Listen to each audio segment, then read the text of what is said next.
Massachusetts. It's a smoke-free school district. Smoking is not permitted in the building or anywhere on school grounds.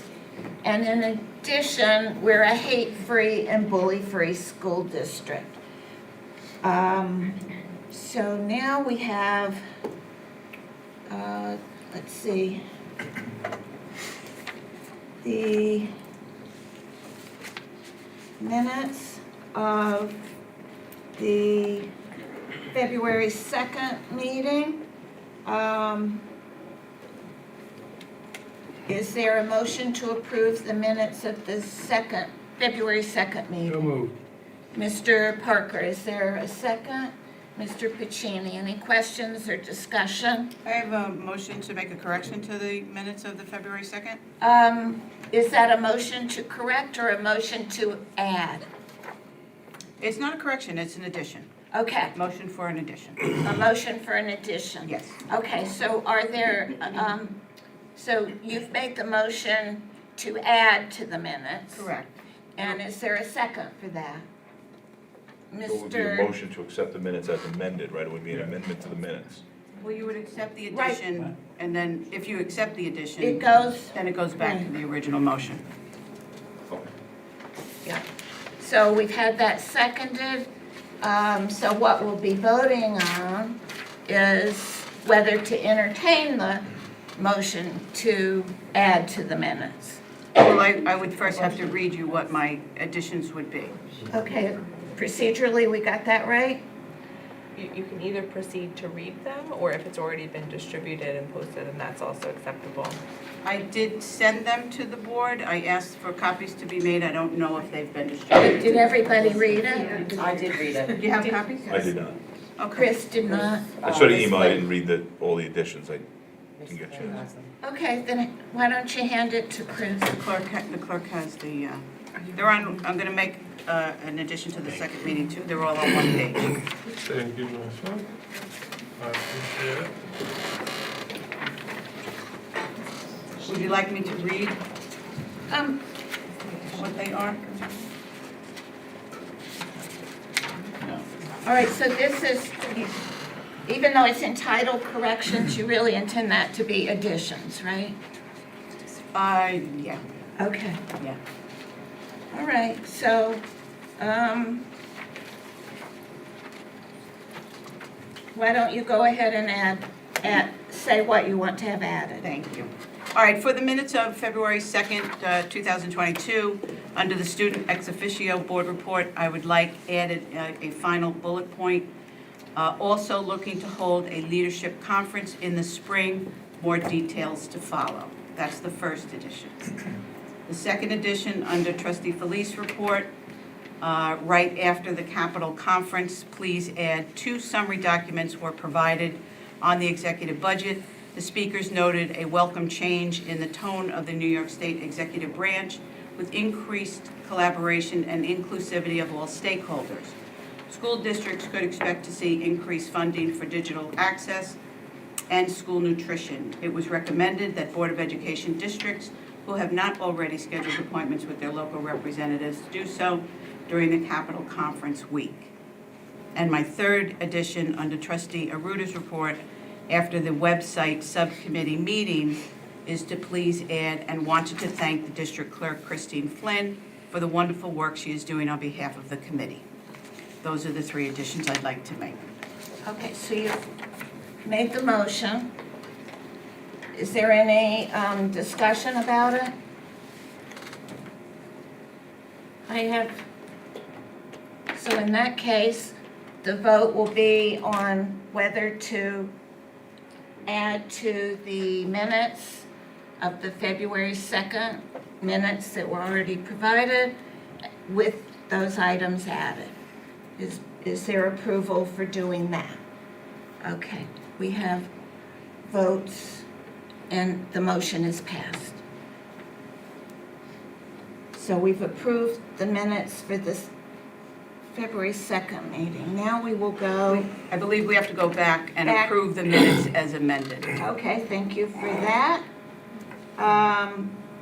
So now we had the motion for the for the minutes of the February 2nd meeting, but that would be a motion to approve those as amended, But you're back to the main motion. main motion.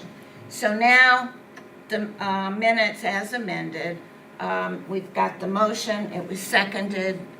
Any further discussion about it? All in favor? We've accepted the February 2nd. Thank you. All right. And next is a motion to approve the minutes of the February 16th meeting. Is there a motion? Ms. Aruda, second, Mr. Trent. Is there a motion to add to those minutes? Yes, Madam President, I'd like to make a motion to add an addition to the minutes of February 16th. Okay. And is there a second to that? Mr. Trent, would you like to read those in? Thank you. On the same correspondence that has been distributed under Trustee Felice report and after school board role in curriculum development webinar, please add. This complimentary webinar normally attracts 250 people, but due to today's topic, over 850 school board members were in attendance. Of particular note was how curriculum development was done by involving all stakeholders. What one superintendent from the Mohawk Valley shared was how she meets with all prospective new board members and invites them in for a tour of each school building and provides them with the opportunity to meet with district cabinet members. This helps to familiarize them with the district and dispel any rumors or myths that may circulate. And then there's a second addition to that same report to add a final bullet point. Trustee Felice thanked new athletic director Frankie for welcoming her to the high school and reintroducing her to the coaching staff. And that's the end of the additions. Okay, so the motion was made and seconded. All in favor of that motion? It's approved. And so now we go back to the original motion, the motion to approve the minutes of the February 16 meeting with the additions was made, it was seconded. All in favor? We've got that one done as approved as well. Items C1, is there a motion to approve? This is on board consent agenda. I'm Items- sorry, C3 you mean? I'm sorry, C3, yes. A motion by Mr. Trent, second by Ms. Aruda. Questions, I discussion? do have a question on the claims audit report. One question. If I could ask Ms. Costa that question. With respect to the internal claims audit schedule of inquiries by warrant date. So this is where there was a reason for an inquiry, and the inquiry that was made was, I don't see a date on this particular report, but it's item number 1. Are you looking at the exhibit, exhibit number 3? The first line. So there were 5 inquiries that were made and additional questions on checks that were written for additional documentation. The first one is a check for $224.49 to the Amagansett IGA. Could you tell me what was, are you able to tell me what was purchased and why? Could we look into that as to why we purchased something at the Amagansett IGA? Sure. Okay, and then we can have it back for the next meeting? Can I just make a comment? The IGA in Bellport was originally owned, there was the same owners for both, so I wonder if it was, I didn't know if anybody knew that it might have been we did a purchase there, so. We should know, I'm just, Possibly. yeah, I just thought it would be additional information. Okay. So, I would just like to have that answer, if we could. All right? So we've had the motion was made and seconded. There was discussion. All in favor of approving? We've got a unanimous approval.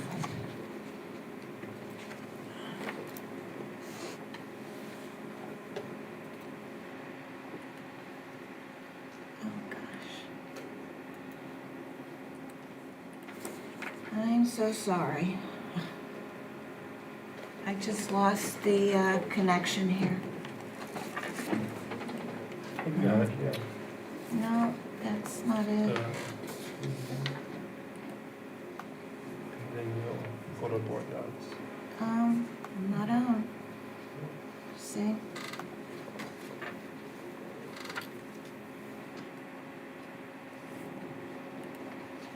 Can I Yeah, you wanna use, use yours for a minute, and then we'll have to, we'll swap. You wanna, and you want me, it's me. Yeah, You want me to get yeah, or going? you, yeah, why don't you go, and I'll get that in This is order. where we are here. Yeah, okay. Then we're still on board consent, Item 4. item 4. That was taken. No, that's we're all. done. That's That's just all. Yeah, we're on it's a D1. omnibus. We're on D1 through 3. Yeah. Okay. So, sorry. C. Wait a minute, C1. No, D1. D1, we're on D. We're on to Dr. Communication Gianni. and announcements. So Dr. Gianni, I think you can take it from here, right? Okay. He's doing the faculty accommodation. So we start communication I know. announcement recognizing The one of our problem is employees this evening February for her minutes, heroic and that's actions not in what's performing the Heimlich maneuver on a choking student. The employee is Miss Nicole Santana, who is a teaching assistant at Brookhaven Elementary School. With us this evening is Nicole, along with the classroom teacher, Miss Banks, and principal, Dr. Raymond. I'd like to introduce Dr. Raymond. Where is she? She might be still break. And have a couple of comments regarding the incident. Absolutely. Thank you, Welcome. Dr. Gianni. Good evening, President Hayes, Vice President Trent, Board of Ed Trustees, Administration, as well as community members.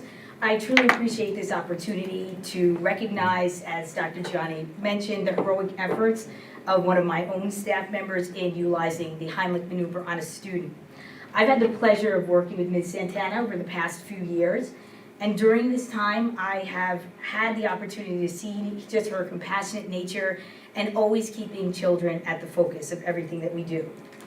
It's every parent's hope that when they send their children to our schools, that their children will be protected, that their children will be loved, and that they will reach their full potential. It is always reassuring to know that we have staff members who care for all of our children in our schools as much as their own children. So with that, I would wish to thank you, Ms. Santana, for all of your efforts to not just saving that student on behalf of his family and behalf of our school, and I know with Ms. Banks here present, for all of your efforts. So thank you so much.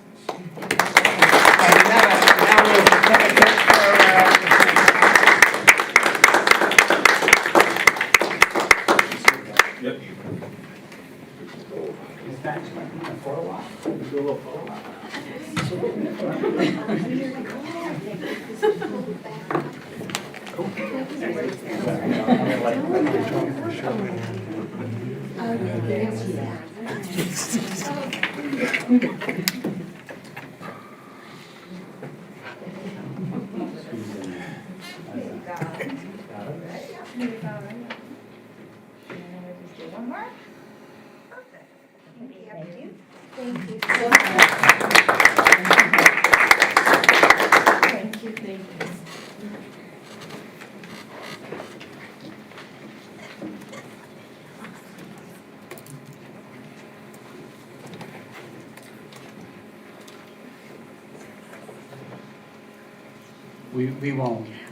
We won't feel bad if you guys scoot out.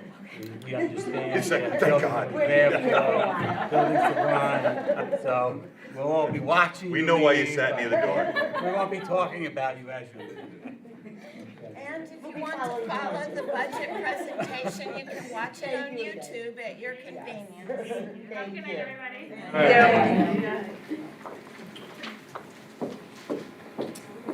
Moving along, and in follow-up to the mask mandate regulation. That regulation, as I think we all know, has been lifted effective today, so masks or face coverings are now optional in schools and on school buses. Last night, we received the anticipated new masking and testing guidance update.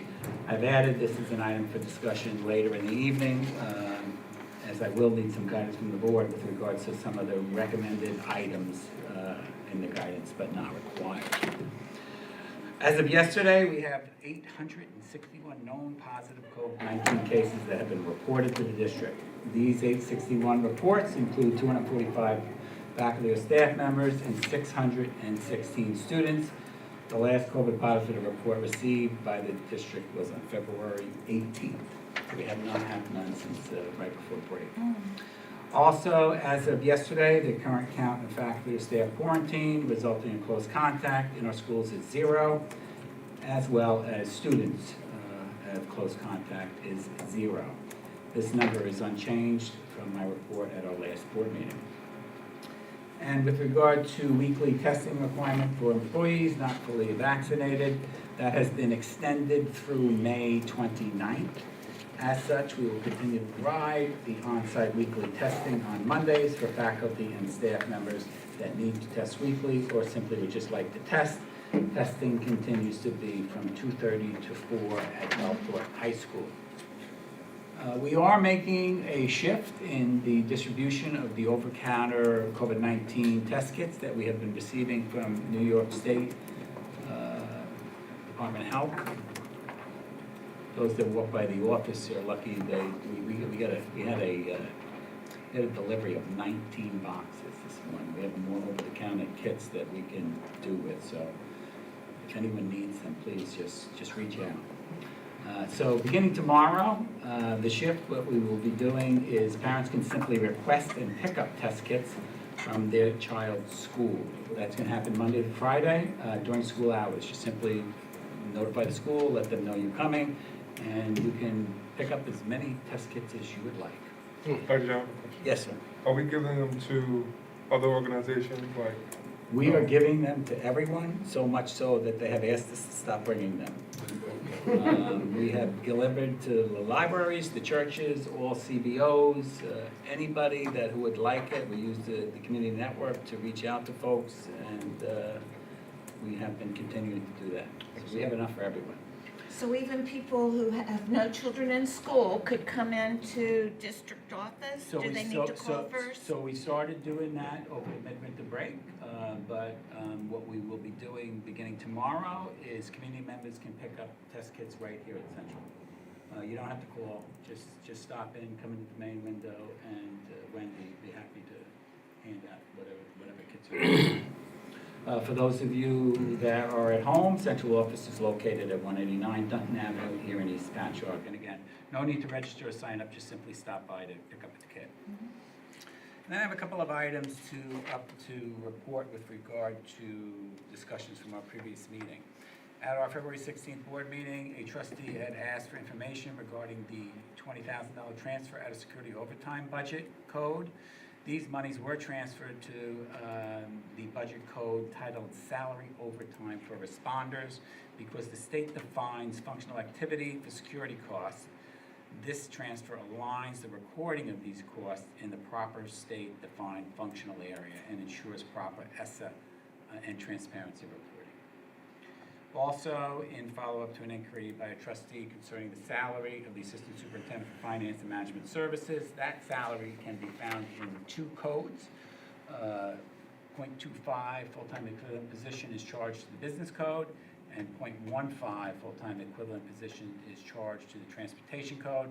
And this is because the business administrator also has transportation administration responsibilities, and the district receives state aid on that transportation portion of the salary. And then finally, as you know, Belport High School Middle School production originally scheduled for Friday, February 4th, and Saturday, February 5th had been postponed.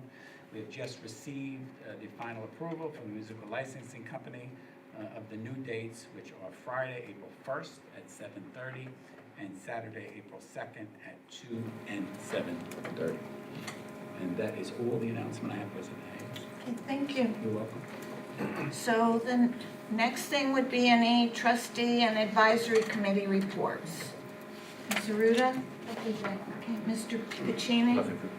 I have none. Mr. Trent? Nothing from me. Mr. Parker? Ms. Felice? Just so the board is aware that a local civic group, Miramar, has asked several board members to appear at their March meeting, March 21st, to discuss the budget issue. I responded that it wasn't appropriate for me as a trustee to attend that meeting on behalf of the school district. And also, in addition, that we will not have the budget ready by then. I think we just got an email from Dr. Gianni expressing his desire or request that he and Ms. Costa meet with those groups and reactivate the roadshow that we did several years ago, now that we're past the pandemic issue. So would just like you to, if you need the information of that particular group, we can forward it to you, but to reach out to the group to schedule a time Yeah, to meet with them. we'll reach out to Jackie, she's part of the network. I think I already did put it on my calendar. I think what I did share with the board in that email was that, I just think we need to get a little closer, right? Adoption would be perfect, but right before, maybe we'll have enough information to be able to have those meetings. Okay, thank you. And I share that with Jackie, that, maybe the April meeting, even though, I mean, Definitely. I understand where the March meeting is coming from, but popping in and easing minds, but I do think that the April meeting might be the best, and June, you're right here, so do you know our June meeting offhand? I mean, our, April meeting? Do I know about it? Do you know what date it is? Let me look it up. It will, I'll reach out to Jackie. I think April, not even the late April, because I think we're gonna have an on-time budget this year. Well, I think our April meeting might be late, and that's why the only reason I was bringing that up. I just know of the March meeting, I don't know that they've set the date for the April I meeting. thought she had one, okay. I'm not sure, I'm not on that board anymore. Let's have the superintendent work it Okay. out with We'll figure the it out. Civic Okay, Association good. through Jackie and report back to us about progress there. Thank you. Okay, next is, It's not- we have one public comment, and just to remind any speaker, comments are limited to 3 minutes. It's intended to comment to the board and not to have a discussion with the board. So we have one card submitted. Ms. Huffine.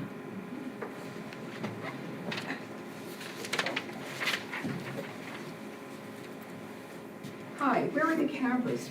We're just curious, for the home, people at home? Right there. They're on the Behind ceiling, you. right behind you. Yeah. Okay, it's a tiny little thing. Okay, I hate to be a sayer of bad things, but the budget is bad, okay? And it continues to be bad. And so I keep my ear to the ground. I go to Mass every day, so I see the same group of people every day, and they're very village-oriented, and they know what's happening. They're not going to vote the budget in, people. They're just not going to. No, we can't afford an almost 8% increase. So we look at what we're looking at, and here's the comments. I'll tell you comments that I've heard. Look at our district, the size of it. Look at the size of central office.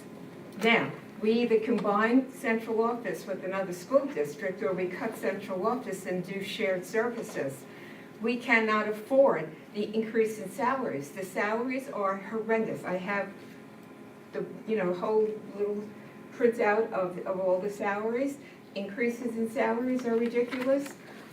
So I would say if you want the budget to go through, you need to cut positions in central office in half, and maybe perhaps save money that way. Use shared services with BOCES. Let's see.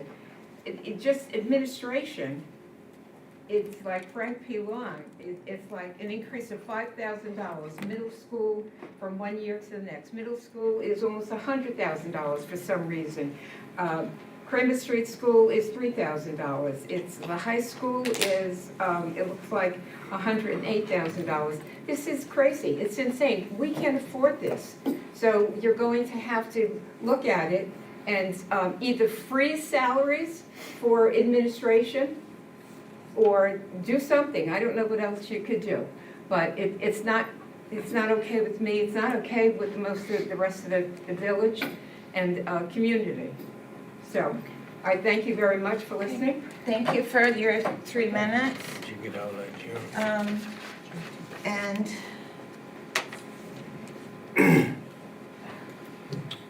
I know we're not supposed to respond, but I think it is important to say once again, the board has not yet been presented with a proposal to vote on. So to say there'll be the 8% increase is misinformation.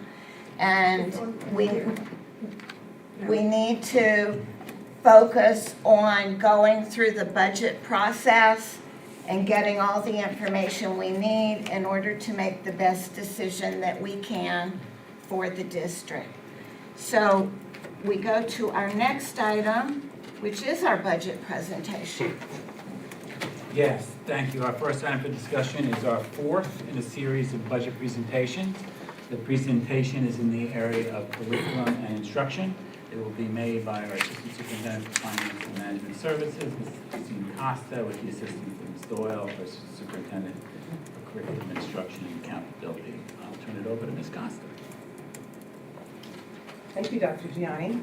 Thank you, Board of Education and the South Country community. As Dr. Gianni said, this is our fourth budget meeting during the budget development cycle for 2022-23. And here's our budget calendar that we developed last year. This keeps us on track.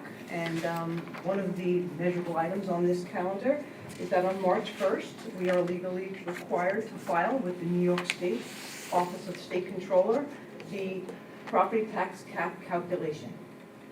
And here we're going to look at the property tax cap calculation. I just want to start by saying that this calculation is codified by the state of New York. It is an 8-step formula plus exclusions, which are also codified in law.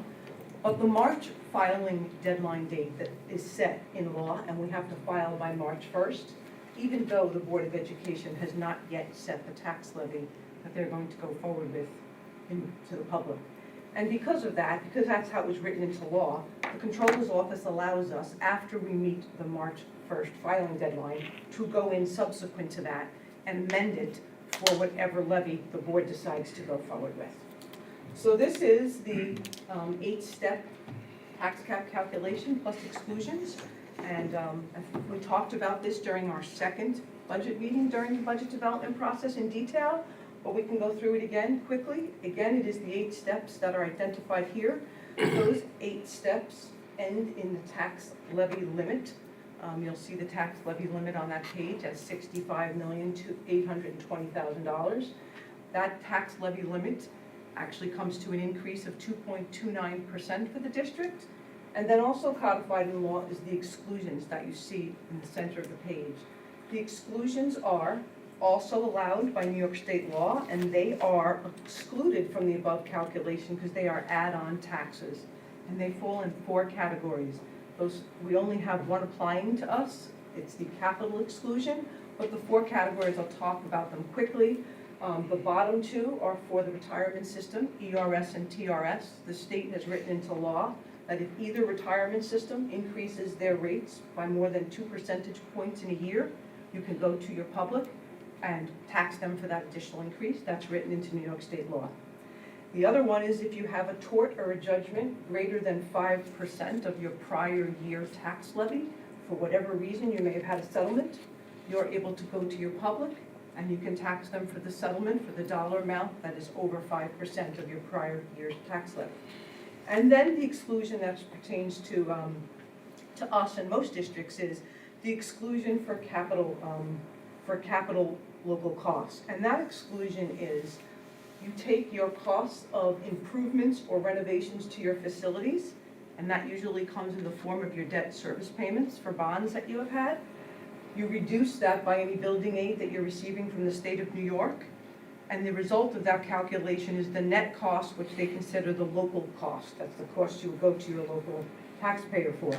So that number for us is $3.5 million. It's actually made up of the following components. Our debt payment next year is $7.2 million. I'll just give round numbers. We also have to add into that BOCES debt payment. They apportion out all their debt and bond payments to all their component districts. And when they do that, we are required to make as part of our calculation our share of BOCES debt payments. That's $178,000. And then we reduce those two amounts by the building aid that we will receive. The building aid that we will receive is about $3.9 million, and that's a net cost of $3,523,000 that you see on this page. That's known as an add-on tax. That results in our maximum allowable tax levy, which is right here, $69,344,000 approximately. And that is the maximum allowable increase we can go forward to the public and have a simple majority vote, which is 50% plus one. And that is the calculation as codified by the state of New York. And this is the calculation that gets filed with the state controller's office, because we're required to file, and every district in the state of New York is required to file this calculation with them. So on the next page, this is us filing it with the state of New York. It is a screenshot that we have filed it and that we have met the March 1st deadline. And here we are, it was due March 1st. I think on here it's filed, I don't know, I think it's February 27th or 8th. I can't see it, it's a little tiny. And again, we completed it. And as a reminder, yet again, we will amend this when the board adopts their final levy. This just lets the state of New York know the maximum levy we can go forward with a simple majority vote. Okay, now we're back to our budget development calendar, because tonight we're also here to speak in detail of our curriculum and instruction budget codes and do an expenditure review of that. So what will we cover today? We'll cover our curriculum and instruction expenditures. They fall in three broad categories, which is administration, teaching and learning, and then other services. And we'll follow up with an update of our financial picture, which we do at the end of all of our budget development meetings. And here is our triangle that guides our discussions, with our educational being the foundation, our educational program being the foundation of all of our discussions.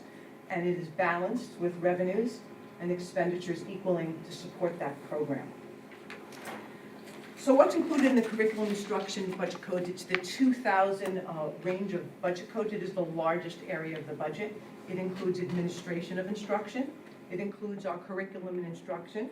Falls into three categories: general education, special education, and extracurricular. Under general ed, we have classroom instruction, music, art, phys ed, and driver's ed. Under special education, we have mandated classroom and related services.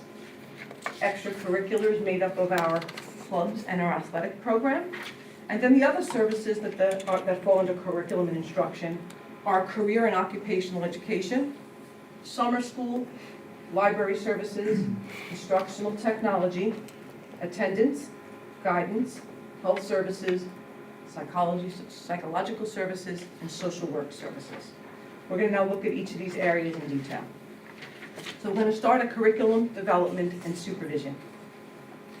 Here's the curriculum development and supervision budget. It has an overall increase of 4.9%. This is the detail of the textbooks that we'll be ordering next year for the district.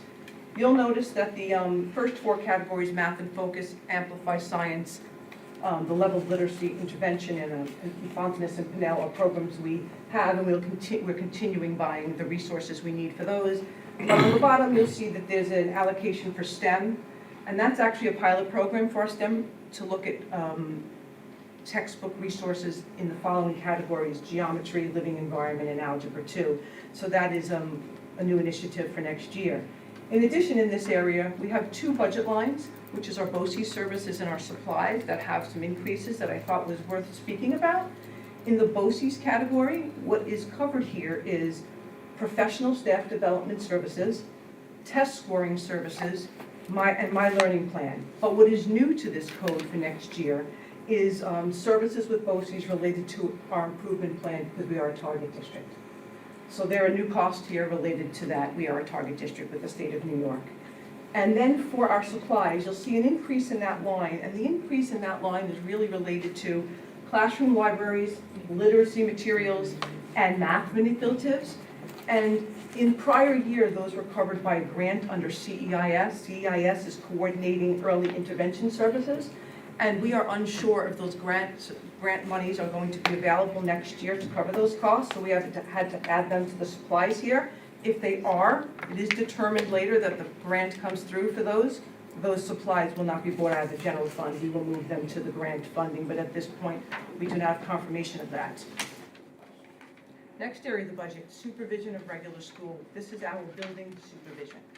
And this code has decreased by 3.76%. The decrease is mainly related to the first line item in this functional area, and that is related to the reduction of one director, which is the Director of Elementary Education.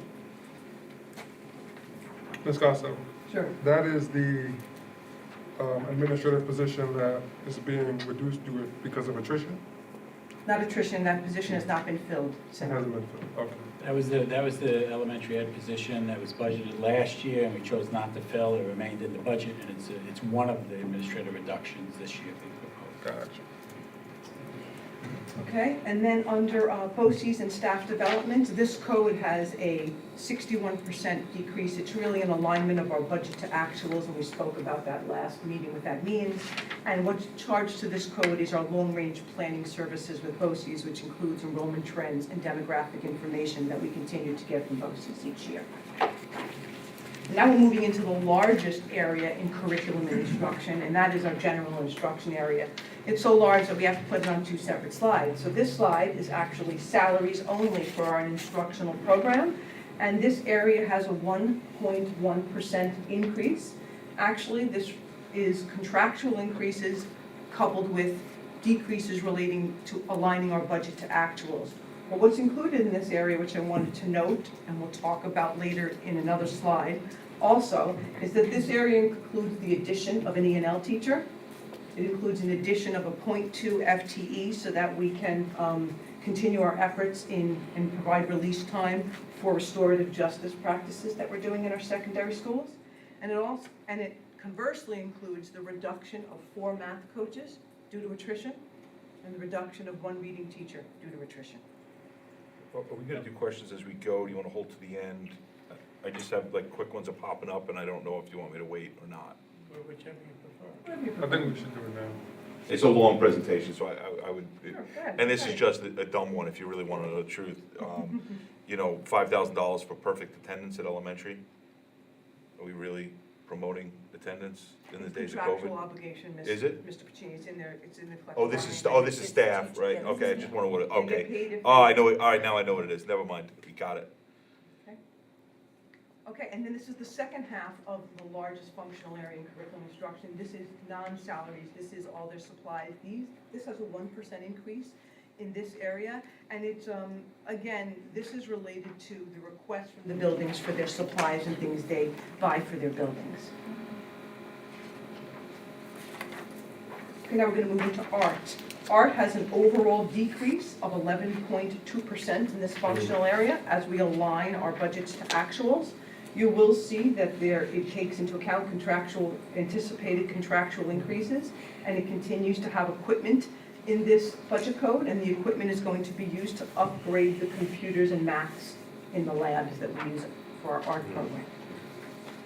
Moving to the music functional area, again, this area shows a 5.6% decrease as we align our budgets to actuals, and we still are working in this area with the feds and the states on the ESSA and transparency reporting. We've gone back and forth as to breaking things out by building and not breaking them out by building because we're getting conflicting information. So we are going back to budgeting it and not necessarily budgeting it by building until we get further clarification. Because when we budget by building, it ends up generating a lot of budget transfers later on when we need to move money around. So we're just back to getting a little clarification on ESSA and transparency here. And what this does include is new instruments district-wide. It continues equipment purchases in this area for new instruments. Ms. Costello, question. Sure. The reduction in some of these budget lines, are they negatively affecting any of the art or music programs? This is, remember we spoke about last meeting that we're aligning our budget to actuals, which is really reducing some of our budget that used to replenish our fund balance and reserves. So I just want to make sure there's no negative impact to the program. It's not affecting a person, it's affecting our ability to use our reserves and to continue to replenish them into the future. It's not affecting program. I'm sorry. Sure. Just because I'll make this very quick. On the slide before with the instruction teaching, just because it was a big increase, so hopefully we can just speak about them. The equipment purchase for Kramer and for the senior high school, I assume that means senior high school. Yeah. It was a big increase, so just maybe you could speak to I that. could talk about the Kramer one specifically. Okay. Just because I do know that one off the top of my head. Kramer is looking for new furniture for their library. Okay. And some of the other libraries have had some upgrades over the years, and Kramer has not. So it was something that we were doing in order of the building. So they Okay. have been budgeted to have furniture. It looks like the same amount, so maybe the same thing for the high school? It is not for the high school. I think it's something related to graduation, but I'm not sure. I'd have to Okay, get if you back could to you on just, that one. yeah, not a problem. I just If don't you know could send that one off the top of my head. Okay, if you could just send that to me, thank you. From. And we're moving into driver's education. Driver's education is an area that has been affected by the pandemic. As we have seen, the state has, so we have savings in this area because the state has made in-car instruction not mandatory ever since the pandemic presented. So parents are allowed to attest to the fact of their children doing the mandatory driving hours. And as such, we have not had an in-car program. But we continue to budget for that program here. There's a 0% increase because we anticipate that coming back next year, that it will be required that they do in-car instruction through the district. Now we move into special education services. And this area has an 8.6% decrease overall. Yes, we are aligning our budget to actuals, but this is a really little more detailed conversation.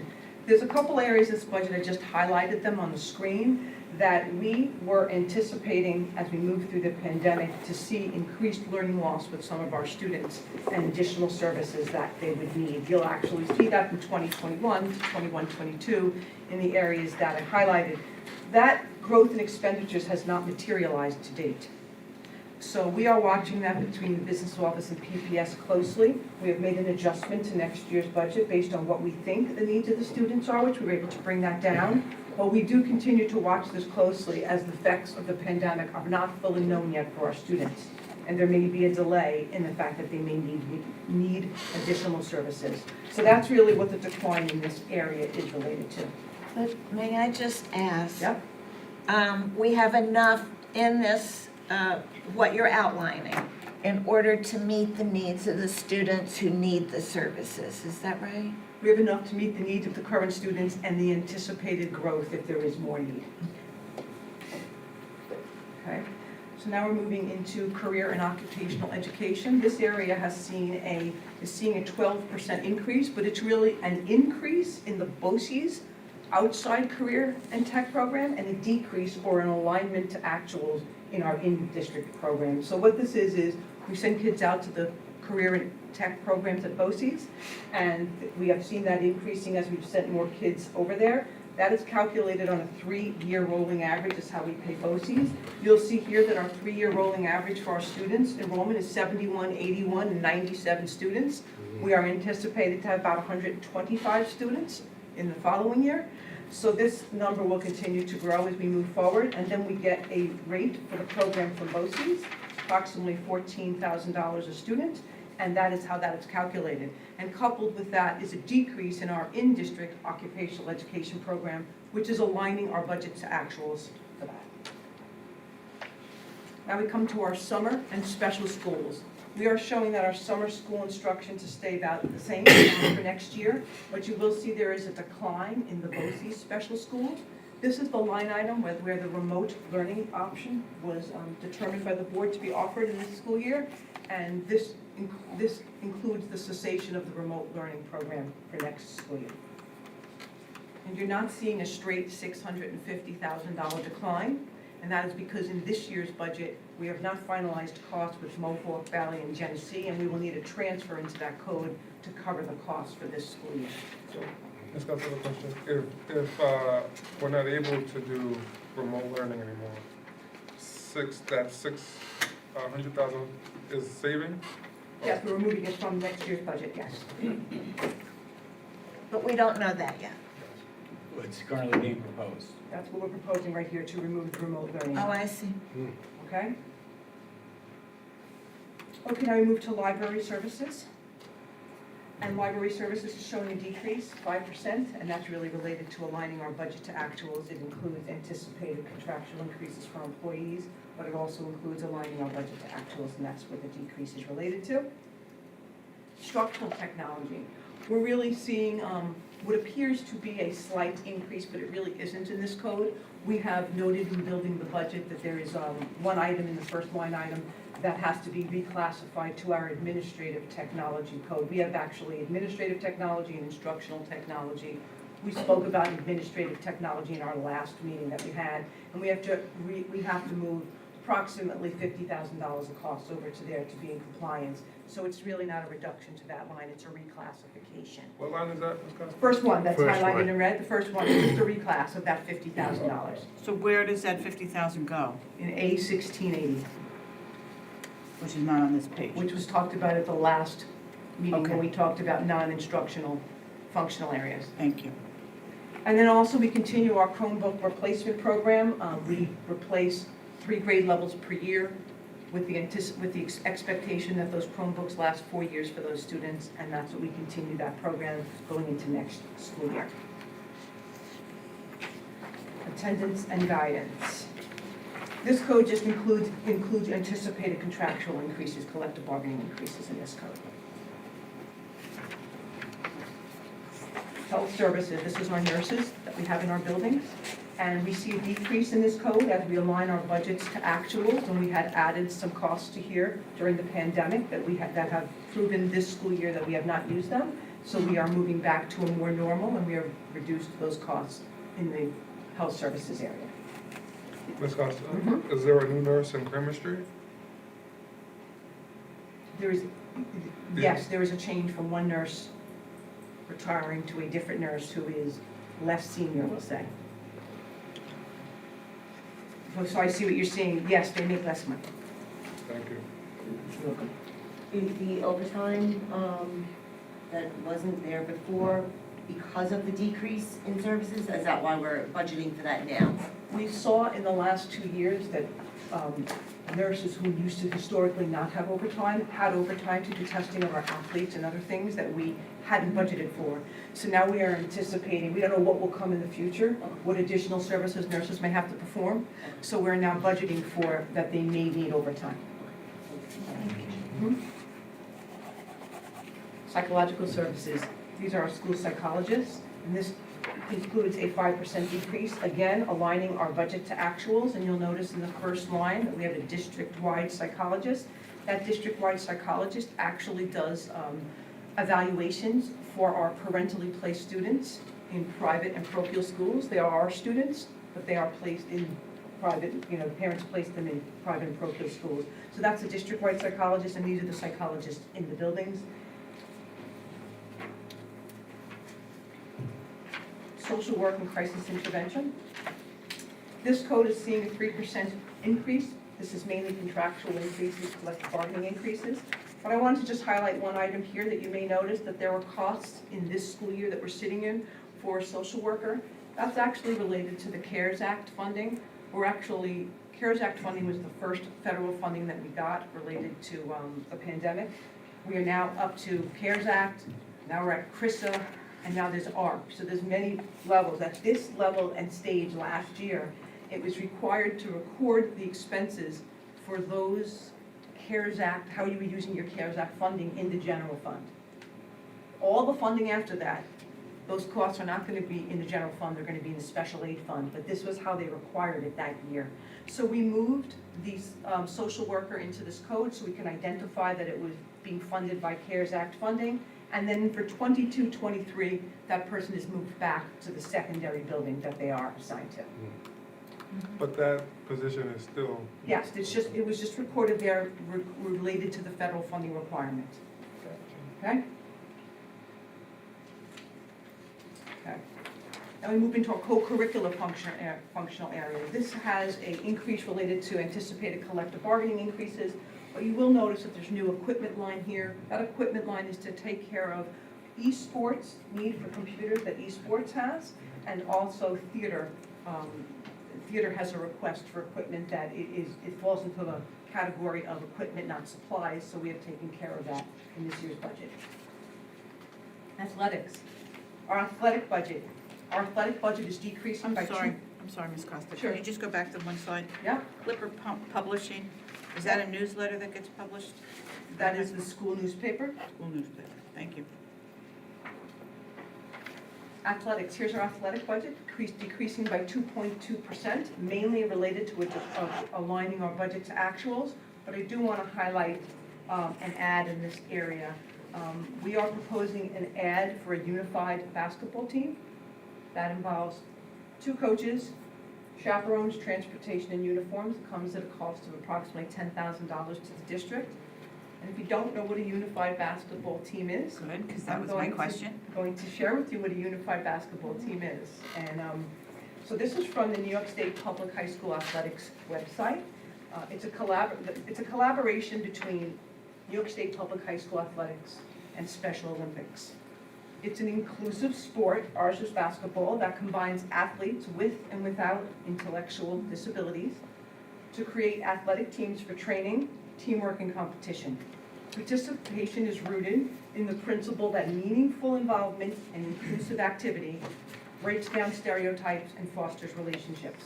Unified teams provide opportunities for leadership for students with and without intellectual disabilities. Unified teams foster whole school and whole community engagement. From personal experience, I'm speaking for myself now, from personal experience, it has a profound effect on not only the student athletes, but the whole school community. The team practices, engages in competitive matches against other school unified teams, and are a source of pride for the whole school community. And who made this request initially? And I would say that initially it was started with a conversation between Bob McIntyre and myself a couple of years ago, and it has taken a couple of years to make its way into a budget cycle. And we've shared some personal experiences with it between us, and I think that it's making its way here, and you will not be disappointed. Sounds wonderful. Cycle at the high school level as well, in time? This is It a high sounds school. amazing. This is a high school Oh, level I'm sorry, I sport. thought you said middle school, I'm sorry. It's a high school level sport, and then you will not be, No, it sounds amazing, it sounds amazing. So the addition of 2 coaches, I assume they're not like full-time positions, they are, you're correct. like, they are full-time positions? Well, they're coaches, they don't practice the same level, the same amount that a team practices, that might be, let's say, the school basketball team. They practice different, they only have 8 games. It's a stipend position, just like interscholastic. Gotcha. Some, but less. Yeah, we have it based on another coaching job, but based on the time that it would take, that would be less than a coach would do for another sport. And you said the overall increase was $10,000? And that it includes everything, coaches, uniforms, transportation, chaperones, just so that you know the whole cost. And it's still down overall by 2.2%. Yes. And that's with the increase on contract service for the middle school and the high school. Could you just elaborate on those, on lines?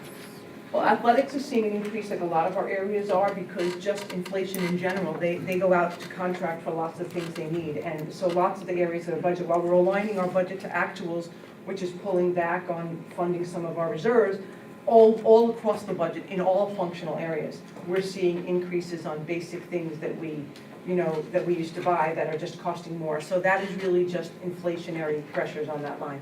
Uniforms and equipment and stuff. Right, and we're still at a Equipment, 2.2% decrease in that Yes, area. because Okay. we're Thank you, adjusting. Yep. just wanted to, thank you. No problem. Now we get to the end of our total projected expenditures across all functional areas of the district. Tonight we spoke about curriculum in detail. You'll see that's the largest area of the budget at $74 million. Last meeting we had, we talked about the 3 other main functional areas: administration, transportation, and benefits, and debt service. So right now our overall budget is at $142.7 million. It's at a 2.7% decrease from the prior year.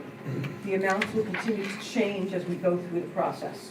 And we're only, I'll say halfway through the process. So here's a summary of some of the changes. Some of them we spoke about tonight, but not all. So there's a slide for us to just summarize how the whole budget has changed from the last time we met till today. There's been the following additions to the budget: an E&L teacher based on needs. There's an E&L additional FTE for E&L teacher. We spoke about the unified basketball team. There's also, we spoke about the increase for .2 for restorative justice reliefs for our teachers. And there's also a request and a proposal to add an additional lunch period at the middle school. And that would result in additional lunch duties for our BTA staff members. And that's been added to the budget. And there's also additional cybersecurity resources that have been added to the budget that we have spoke about with the board. I have a question. Sure. Why is there a need for an additional lunch period? Because our lunch areas are really overcrowded. Okay, so those were the additions that are added from last meeting to this meeting, and here are the reductions, some of them we spoke about. There are 4 math specialists that are a reduction in the budget related to attrition. There's a reading teacher, it's a reduction related to attrition. There's a social worker, that's a reduction related to attrition. There's a custodian, that's a reduction related to attrition. And there is 1.6 FTEs in the following music, art, PE, health areas. That's related to a 84 student decline in enrollment at the middle school. We have a 2.0 FTE reduction in administrators. We talked about one, which is the director of elementary education. The second is an administrator on special assignment. That's the second reduction, as that administrator will move to a building. And the last is the reduction of the remote learning program, which we spoke about tonight. The administrator on special assignment is the data person here at Central Office. Okay. Can I just ask about, to Dr. Gianni, the social worker and the needs of the students right now with social emotional health and certainly coming out of the pandemic? Have we thought about the need for reducing the social worker? We did, and we didn't simply make the reduction because someone was retiring. We went to the schools to see if this was a reduction that we could handle, and the schools feel we can. I think you'll know from previous presentations and budget development process, whenever we do some cutting, we usually put some contingent positions in place. So in the event there are staff that needs to increase, whether it's social worker or classes, we put them in. But we do believe we can do without that position at this point. And you'll keep us up to date on that as we go along. Okay, thank you. Now we're going to move forward to a picture of our financial scenarios that we've been speaking about. And here we are with the revised expenditure estimates from our last meeting. Again, we speak about them in regards to different scenarios as the board considers tax levy that they'd like to move forward with. So here is our levy at 7.76%, and you'll see that our total expenditure line, which is towards the bottom of the sheet, the lower third, has been adjusted to reflect our $142.7 million in expenditures, and you'll see that there is no more gap at the 7.76% levy level. And what that means is we actually have closed the gap completely, plus some, for 7.76% levy. And then we go at 5% potential levy. The district still has a gap to close of $251,000. At a 4% levy, the district would have a gap to close of $895,000. And at a 2.29% levy, the district would have approximately a $2 million gap to continue to close. As we move through the process, we still have some more meetings. Mr. Trent? So the last presentation, the levy at 4%, the gap was about $3.2 million. Why the drastic change of about $2.3 million in the gap from the last presentation? What has changed? This has changed. What has We changed? The reductions that made additional cuts. So these cuts are a total of $2.3 million.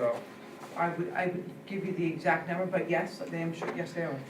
And is it possible that we could see the 10-year projection with these cuts? Sure. Okay, I would appreciate that. I'm sorry, what? The 10-year, The long-range financial plan. yeah, with these cuts. We can send it out. What is the assumed allocation from fund balance? Right here, we have, Is that in here? Yeah. I have a hard time, so when I want to It's blow it up, I 7 don't see the whole thing. Where is it? it's 4 million plus the others, it's 7,750,000, I think. 7.75 is what we're assuming right now.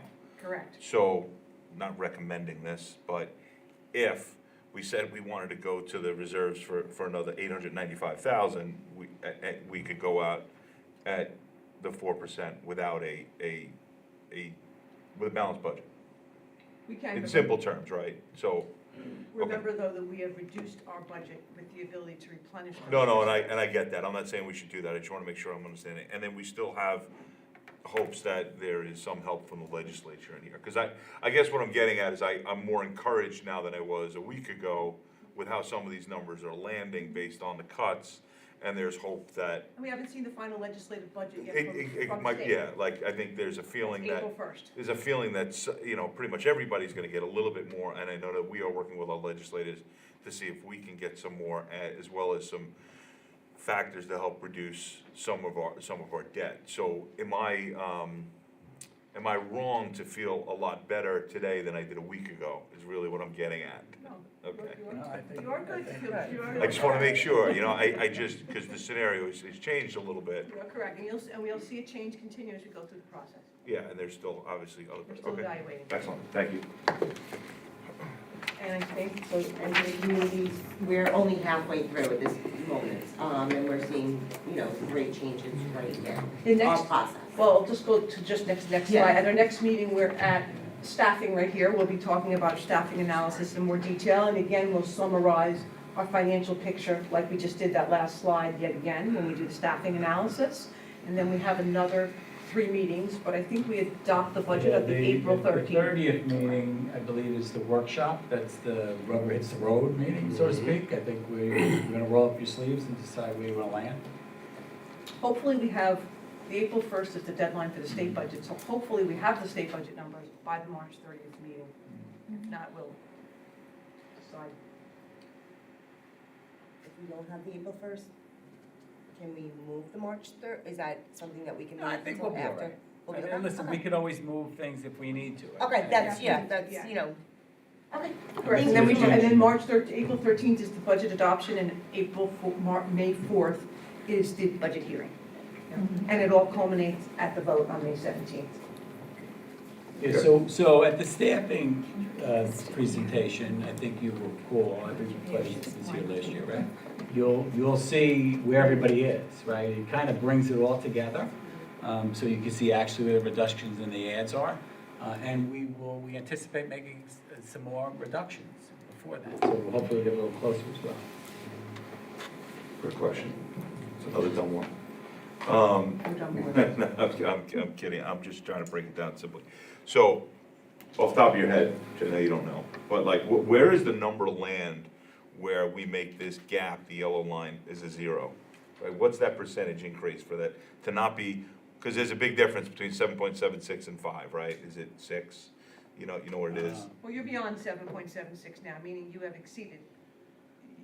You are beyond that, like you don't need, we are past that, we don't even need to go to 7.76. And that's Yeah, the but- point I'm trying to put an exclamation Is it So I guess the point is, and you kind of answered it, right? So for public, concerns, the 7.76 number no longer exists, in my mind. Because at 7.76, we have a 1.5 million overage and we're not done cutting. And I think that's an important point for folks in the community to understand, because that seems to be the one thing that a lot of people have focused on, because it's a scary number. And I think because it's early, a lot of people don't understand that we're not there yet, and we're not even close. But people, if you talk to community members, the first thing that says is, are my taxes really going up 8%? And that answer is now no, and it's a definitive no. Doesn't mean they're not going up, it doesn't make 6 or whatever that number is much better, but it is better, and I think we need to start understanding that. And that's where that's how I'm encouraged by what I see thus far, for us to have closed the gap as much as we have at this point in the process is very encouraging to me. And I would hope that that emanates to the community who's paying attention and watching now, that things have drastically improved without, from what I'm hearing, any reduction in services. I mean, I'm sure we might see a class size go up a couple of kids here and there, but we're not cutting programs, we're not handing out a bunch of pink slips or things like that. So, We're not handing out pink slips. We will be cutting back on math AIS. Okay, That's accurate, okay, but program, no. okay. We're not And eliminating. remote learning. And remote learning, but like, And remote learning yeah. is kind of over as a thing to begin with in most districts as it is. I think we're one of Well, few that's still, we're only a handful. that are actually that offering actually it. doing it. Yeah, so we come in line with comparable districts. Okay, thank you. I appreciate that. So, Ms. Gus, I have a question. So, the way I see it, we basically reduced the budget by reductions and budgeting to actuals, is that correct? Correct. And is my understanding that budgeting to actuals is not a sustainable way of budgeting in the school district? It is not a long-term solution to where we need to be in 5 and 10 years from now. So now, do you by any chance know the savings that we've gained from budgeting to actuals in this budget cycle? It's approximately $4 to $5 million. Okay, so $4 to $5 million by budgeting to actuals and 2.3 with the staff cuts as we just talked about? They net each, they're combined together, yeah. Okay. I So would- the 2.3 is in that four. Can you kind of get specific, you know, in the future about budgeting, what those savings are? We're still in a position, though, as we come out of the pandemic, of really knowing what some of the normals are. You hear that as we continue to talk, like, we see areas that we are having a lot of one-time savings in, but we do anticipate those coming back. And then there are others that we could see delayed learning losses and other things for some of our students that just haven't materialized as our students go through evaluations and be recommended for programs. It is very fluid, and the pandemic has made that very clear as we move like 4 budget cycles through the pandemic now. It's interesting, but yes, we can break out aligning budget to actuals versus some of the, we'll say, reductions that we've made. And we're also using some of our reserves, correct? Absolutely. The reserves that we're using are right on this sheet. They're from the $4 million down in each of those boxes that are, you know, the red, the green, the purple, the yellow. It's the $4 million, the $500,000, the $750,000. And we're not able to replace those. We will be able to replace some of it, not all of Okay, it. some of them. And you'll be able to guide us about what's a recommended amount of reserve to have, so Yeah, that we're not that's when we depleting it too intersect much. it all with the long-range financial plan to say what our final decision is, because as we make a final decision, the levy is a revenue source, and the levy is a permanent revenue source, because when you go forward with a levy, that is a permanent revenue source. You have forever increased a revenue source, and it continues into the future. So that is something that we will see as we pull it all together with the long-range financial plan at the end of the process. Okay. And that 10-year projection that you created also shows where our reserves will be moving forward? Yes, that's exactly what it shows. It shows how our fund balance, how it changes based on the decisions we make for revenue and expenditures. Okay, thank you. Another dumb one. Basically, what I'm hearing, and I want to make sure it's clear, is that although this budget has potentially reduced our need to go to the public for in excess of, you know, what's originally thought, the cuts really don't help us in the long-range planning scenario. Well, Not the cuts, I mean, this budget. I shouldn't say the cuts. Reserve use. What we're doing in the reserve use and things like that, because that has to be clear too, right? We're trying to balance the budget because it's a difficult time and things like this, but this may come back to bite us from a revenue standpoint as we move forward. I think it's important that whatever decision we make as a community and a board, that we continue to look at it, not just in the 1-year perspective, but in the 1, 5, and 10-year perspective. And I think that's kind of where I'm getting at, because when, from my understanding, my interpretation of how we got here, that may have been a decision made then on how things were financed to eliminate an immediate need, but presented a problem down the road. So I'm asking that question, so make sure that we are talking about it, because it's a difficult spot to be in for the board, right? We want to appease and calm the uproar over the 7.76 number and how we got here, but at the same time, it needs to be clear that balancing the budget this year in this manner may just kick the can a little further down the road, right? Is that fair to say, or is that? I just think that we have to be careful just to manage it so that we are doing a consistent program and the best decisions, not just for the kids of tomorrow, but the kids of 5 years from now and 10 years, so that it's a consistency that we're trying to offer them, and that will be a long-range look in addition to a one-year look. Okay. Which is not the discussion that we've had yet, because we haven't gotten all the figures. No, I know, but we've had some But of it, right? we have discussed the need to be fiscally responsible over the long term. Because we've said we don't want to go back to where we were back in 2005. And I bring it up because, like I said, there's I mean, it's not something that if you don't really pay attention to this every day and you don't attend all these, but you don't hear all these conversations, it gets confusing, right? Because I can safely say in layman's terms that, you know, hey, it looks like the budget impact isn't gonna be potentially not as perilous as we originally thought. But by the way, we are creating a problem down the road, so it's like pick your poison, right? You want the problem now, or you want it later, We right? have to manage the problem down the road, I would call it. Instead of creating it, we have to manage it. Sure, because we didn't create it, right? It's something that's in Well, place. You want to make sure that you are making a decision that's palatable for points in time, Mhm. and that it's also palatable down the line. Sure. But And then that's really what our goal is, I guess, for the community, is that you have to have both views. You're running parallel to each other. Good. Okay. Thank you. Going back to your, the tax cap calculation slide and the exclusions. So the exclusions of $3.5 million. And I reread some of the audit that we received in August, where it talks about our general fund balance is 11% higher over the prior year. And so after we fill the reserves that we're using, the $4 million from the last year's budget, we still have a surplus of $3.1 million, which is close to this exclusion. Why can't we use that money to make up this exclusion? They're not exactly aligned and related. One is one-time money, and this is a calculation that's really just a calculation in time that's by law that says here is a cost that you would go to your public for. The cost related to our debt versus our building aid, so I'll call it the net local cost, is not a one-year cost. That cost perpetuates itself each year, really for the next 10 years. And I actually thought it was going to be 5 years. It's 5 years This is the plus- mismatch. That 5 years, this but number? there really is a 10-year impact. We had two sets of bonds. Okay. Okay, they ended, you're right, 5 years, we have some debt rolling off, and some continues even for 10 years into the future.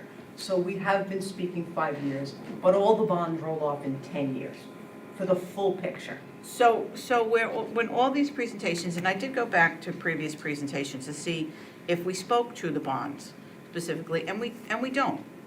So shouldn't we add that as another slide to talk about where we are when we look at our long-range We spoke plan? about the bonds in detail in the second meeting when we talked about the tax No, cap. I understand that. This time we did because we came up with the shortfall and it was identified.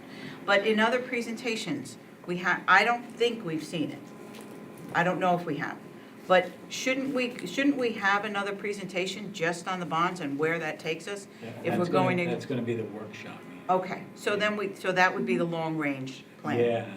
But we The really rubber's didn't go into it in the past in detail.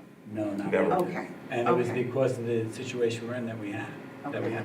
But But We I went think- into it in the second meeting, we went into the where we are, what happened. We compared the debt and the building aid, and we took that and went out 10 years, not the long-range financial plan, we just went out 10 years to see how our debt payments align to our building aid for the coming 10 years. We knew about the past, for the coming 10 years. So we did that in the presentation too. And then that is now translating itself by law into the exclusion part of the tax cap calculation, because this is where the state says you can go to your public to pay the local cost that they signed up for when they did capital work. This is really what this part of the law says. You did work, now you can go to your public and get that. We didn't have it before because the way the calculation is codified, we didn't have an exclusion because our building aid was actually more than our debt payments. That was the misalignment. We were literally getting in 9 million in building aid and that's 7 million in debt payments. There was nothing to put here. We couldn't go to our public for the money, their local share. This is the first opportunity by law that it gets placed here because now their local share is coming to the table. And to the point where we were speaking about perhaps using more reserve, that's why I keep pointing back to this surplus that we had that was reported to us in the audit. We may not have to use the reserves, but we can use that money. I'm not clear on why we can't use that money. We'll go over, I guess, in the next one. meeting. Okay. We'll go over the Fair long-range enough. financial plan, but if you want to take a look at the one we talked about at the last meeting, it was I think it was the second to last slide. It gives a bird's eye view of our long-range financial plan All right. and where we are based on some decisions. Because that's where I'm stuck. So if we could clear that up, I don't know if other board members are stuck on that, but that's where I'm stuck. So I wrote notes as you went through, Sure. because I didn't want to interrupt you, because I really wanted to concentrate on what you were saying. On the next slide, the tax cap slide, you said that's a screenshot Yep. from, I believe you said the controller's office, yes? Yep. Yeah, okay. So on these screenshots, are there any other screenshots that speak to the bonds? That This we isn't talked the about? bond, this is the tax cap. No, I know that, but I'm saying with respect to the problem that we had with not realizing that the 20-year bond was only going to be payable in 15 years, and what created this mismatch. Is there another screenshot that we could be looking at, so we don't miss it? Well, we have gotten information from the state backwards that was filed in 2005. They've shared it with us from their own records. It's for us to place together what happened like we discussed at that meeting. And you're still involved, and still Yeah, that's how we got uncovering some of the data that we were able to produce at that second meeting, which was from the help of the state. that? Okay, all right, fair enough. With the administrator decreases that you spoke about on, I don't see the slide number, I think it's 9. Yeah, 9. And the raises here. Are there raises on this particular page that are contractual only? They No are, administrators are getting raises at this point, that is the question that I'm asking? they are anticipated settlement of the collective bargaining agreement. For just collective bargaining agreement, but no administrators? No administrator, no No non-collectively raises for bargained people. administrators at this point is being proposed in this budget? Correct. Thank you. Okay. And then slide 11, you indicated there are contractual raises for that particular slide. Anticipated collective bargaining agreements. Anticipated, so they're not settled yet? Yeah. Okay, None of our- but collective bargaining? There's only one unit that's settled right now, it's the BTAA. Every unit will be up at the end Okay. of this year. And then same thing with the subsequent slides, those are also anticipated collective bargaining? Anticipated, yeah. Okay, great. With respect to driver's education, Yep. and you said there's savings in this plan because we didn't have in-car instructions. That is correct. I just would like to appeal to the board again about the newsletter and sending out mailings to all of our households, that perhaps this is an area for money that wasn't used in this school year where we could pull money from to fund that district-wide mailing. And I made mention earlier of when I asked you about the Clipper newsletter. So the seniors, is it the seniors or all of high school? I'm not sure if it's just Okay. seniors, I just don't know that answer. All right, I think it's all high school. It's all high school. it's all of high school. All right, so. Because I think there's so- one at the middle school too. Is there not a paper at the middle school too? There used to be, I don't know if there is. So we budget $10,000 a year for them to have a newsletter. I think it's only appropriate that we also budget for our community who fund the school budget to get that newsletter. I can't emphasize that enough. I'm It's confused. a student paper though. It's I not a- understand yeah, that. okay. Student paper. No, I understand that. It's a student newspaper, but we budget $10,000 for it. We don't have anything budgeted now for district-wide mailings other than for at budget time. And to keep the community involved in the process and up to date on the process, I'd like to see us do more community newsletters, is my point. And I think that was the end of my questions. Thank you very much. I have a couple quick ones I thought that came up from, I believe, Mrs. Felice. I think one of the things that I got from what Mrs. Felice said, and I think is a really good idea, and maybe I misinterpreted, I know we're gonna review the bonds and everything else, but I do believe it should be standard practice going forward every year at some point that we review debt and amortization schedules every year going. It should be a policy, a procedure that's, put in place going forward, right? Because some of us might not be here in a couple of years, and it's a practice that would have helped us right now if this had been something that had been in place for the last 10 years. Well, I think Because I that- can't, I didn't know if this, I know we're gonna talk about it, I didn't know if the plan was, let's make sure this is something we do every year versus this year because we have a problem. We're working on a multi-tiered approach to make sure that those things are continually on the table, not just internally, even with some contracts with some of our partners that we have in the district, like our fiscal advisors and our bond counsels are working on, not just internally, how we also codify some of those things in contracts so that we make sure people are getting what they need annually, regardless of if we're sitting here or someone else is sitting here. I just think it's imperative that this board and future boards going forward at least establish a practice of reviewing debt and amortization schedule. But I think that's part of what we had discussed in the very first meeting when we got hit with this information. Yeah, I don't remember talking about it, What but it just, exactly are we gonna be doing The way in the Ms. Felice future so framed it kind of- never happens again? yeah. And from what I'm hearing, we will get more information about what the administration and business office is proposing about how to tighten everything up. I think it's just board responsibility going forward is something Right. that needs to be discussed. Now, going back to how we got here from how these bonds were financed and the state aid and everything else.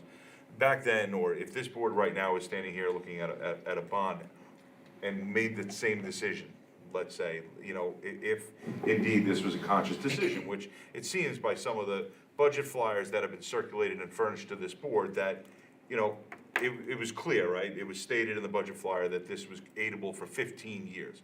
So there was a conscious decision to amortize this for 20 years.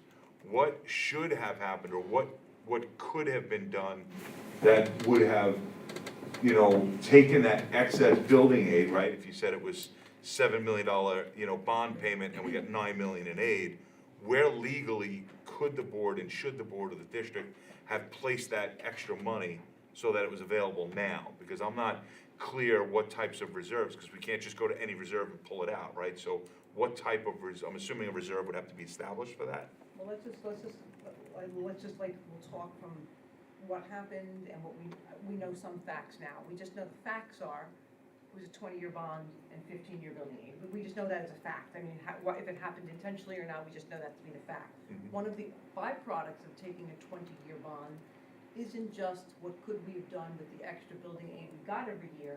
By making that decision, the district incurred an additional $8 million in interest over those years. So because you took it out for longer. So the first element of this whole, I mean, I don't have the numbers in front of me, but I've done the work, which is, Interesting. there are two components that we have. I can confirm that we got paid 95 cents on the dollar in aid for those projects, For all of them? all Okay. 26 projects. That was a cost, I'm speaking off the cuff, I don't have the exact numbers, but I do know them. $7 million was the cost to the district for that local share. This local share and this exclusion over time, okay, would have been a $7 million cost to the district if everything was aligned. So if everything was aligned, the district would have had to share in $7 million of cost over time. But because not only was it not aligned, and we'd not share yet in the $7 million, we haven't yet as a community, but in addition to that, by taking out it over a longer period of time, you agreed to pay more interest, because the state only agreed to pay you interest as if you took it out over 15 years, you took it out as 20. That dollar value is $8 million in additional interest. So that means now the local share of this 20-year bonds is in just our 5% of the 100% that we would have got. It's also the $8 million in interest. You are responsible for that. That's $15 million. That was our local share. So we have two things going on right now as we evaluate what really happened and the facts. So that $15 million is really the local share. However it developed over time, that's our local share. And that is the piece that if you ignore the mismatch, that was our responsibility locally. But now you layer on top of that the mismatch, which means we got more money every year, okay? That more money was to the tune of $20 million was the excess in the first years. So if you added all the years up, let's say 10 years, you add them all up, it came to about $20 million. That's the first 10 years of the First bond. 10 years. Over the next 10 years, it's a negative of $35 million. So, so that we are $35 million now is our responsibility. That's 20 that we received in advance, is the net of $15 million, which was the public cost of this. It's just that now the misalignment doesn't just make us responsible for $15 million in total, it makes us also responsible for the misalignment. So the misalignment is I think I said it that very first meeting, I'd quickly calculated that $35 million was the cost to the district of the lost aid for the next 10 years if it was aligned. But we can't take that money from the first 10 years, it was approximately $2 million a year, and take that money and put it away. We would have had to put it away, or we would have had to reduce something else in the budget. We would have had to save that $20 million. That was the excess that we received in advance of, $9 million in building aid versus $7 million in bond payments, was about a $2 million excess each year for 10 years. We would have had to save that. We still would have only had $20 million because we have a $35 million issue. We have a So the gap is 35 million versus, because of the mismatch, Because of the 20 million of it we got in the first 10 years. Correct. Okay, so I guess my question then, I'm sorry, I'm just taking digital Well, notes. can I just say one thing? Go, I'm So sorry, I now think we're that done. So now you're starting to see the mismatch is really why our exclusion has never come into play. I put this slide up on purpose because the exclusion from the beginning of the tax cap calculation in 2012, you would have had an exclusion amount on that slide every single year if it was matched, which would have equated to the $7 million that the district was responsible for, their 5% of the bond costs. They're 5% of the bond costs, if it was all matched up. And that would have added up to $7 million over time, from 2012 to now. That would have been a little bit each year, would have added $7 million, it would have added down to our maximum allowable tax levy, would have been able to go forward each year with the tax levy that was over 2%, it would have been allowed. It wouldn't have been a large number like $3.5 million, it would have been a palatable number, which is what most districts really see on this line. Our line is not palatable because of the mismatch. So we took what you're calling the local share of $7 million and add on to it the mismatch and the extra interest that got paid because of spreading out the payment schedule. So what would have been $7 million cost to us has turned into 15? That's the cost to the local share because we went out, yes, that is our 5%, plus the extra interest from going from 15 to 20 years. If you took a mortgage out on your home for 15 years versus 20, if you see that schedule from the bank, you're paying more interest over 20 Sure. years than 15. That's all on us. The state doesn't want to know anything about that $8 million. So going back to my original question, right? At the onset of this, right? Because like I said, I can, in my own mind, determine that this was a conscious decision because they knew it was 15 years, right?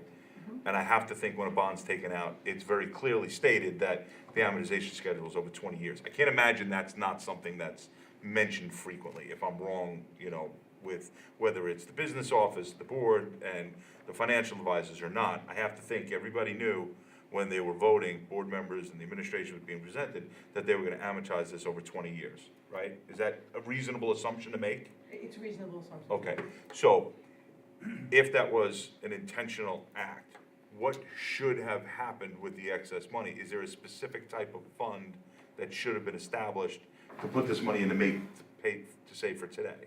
You don't need a reserve. One of the functional areas defined by law is the debt service fund. So if somebody would have caught this in year one, the first year it happened and said, wait a minute, we mismatched, oh my God, we have an $8 million problem. You could have curtailed it to an $8 million problem because you just went out for a bond that was too longer. You could have taken that excess $2 million and moved that right over to your debt service fund, waiting for the day, 10 years or 11 years later, that year you would have needed it. For us, it's year 16, and you would have been able to start using that $20 million of the 35 shortfall. You've been able to start using it. that that would have been a conscious decision back in 2006, and you would have had to do the corresponding reduction to your budget to make that happen. So- You wouldn't have been able to just, you would have had to cut something to be able to move that $2 million somewhere else. And we have no, so that tells me that that seems to be a function outside the board, right? Where the excess goes into that, when the budget presented by the business office, 2006, whatever it was, there should have been, I want to make sure I'm understanding it, there should have been a conscious effort on the business office to take that excess money and put it in the debt services fund for today. It was just a revenue source, so if you go to here, like if you go to the end of our presentation right here, hang on, let me go to the end right here. Just give me 1 second, takes a minute to get there. If you go to the end, right here. If you go right here, you see the line that says state aid and the second line on the top? Yep. That historically is how all budgets, not just at South Country, everywhere are presented. And building aid is wrapped up in that number.